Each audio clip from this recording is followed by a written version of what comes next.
Hi friends, ఇవాళ ఒక మంచి రెసిపీ చూసేద్దామా.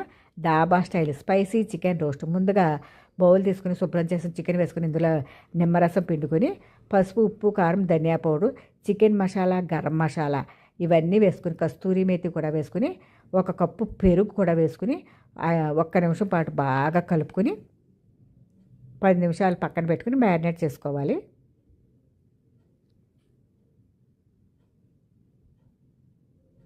ఇప్పుడు స్పెషల్ మసాలా కోసం మిక్సీ జార్ తీసుకొని ఇందులో చెక్క, లవంగ, దాల్చిన చెక్క, కొన్ని మిరియాలు, కొంచెం జీలకర్ర, కొన్ని వెల్లుల్లి రబ్బలు,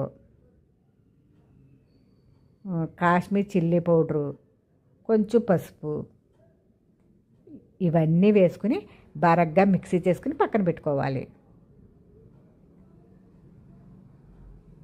ఇప్పుడు స్టవ్ వెలిగించుకుని కడాయి పెట్టుకుని కొంచెం ఆయిల్ వేసుకుని కొంచెం నెయ్యి ఆయిల్ వేసుకుని ఇప్పుడు పొడవుగా కోసుకున్న ఉల్లిపాయ ముక్కలు వేసుకుని కొంచెం అల్లం వెల్లుల్లి పేస్ట్ కూడా వేసుకుని పచ్చివాసన పోయేంత వరకు బాగా ఫ్రై చేసుకోవాలి. ఇప్పుడు ఒక కప్పు టమాటా ముక్కలు కూడా వేసుకుని బాగా మగ్గించుకోవాలి. ఈ టమాటా ముక్కలు మెత్తబడిన తర్వాత మనం పక్కన పెట్టుకున్న ఈ చికెన్ ముక్కలు కూడా వేసుకుని బాగా కుక్ చేసుకోవాలి. ఒక 15 నిమిషాలు మూత పెట్టుకుని బాగా ఉడికించుకోవాలి. బాగా ఉడికిన తర్వాత ఇందులో కొంచెం కరివేపాకు, మనం పక్కన పెట్టుకున్న ఈ మసాలా వేసి బాగా ఇంకొక 2-3 మినిట్స్ బాగా కుక్ చేసుకోవాలి.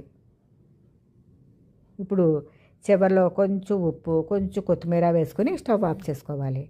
అంతే, డాబా style spicy chicken roast ready. ఇది చపాతీలోకి, అన్నంలోకి కూడా చాలా బాగుంటుంది.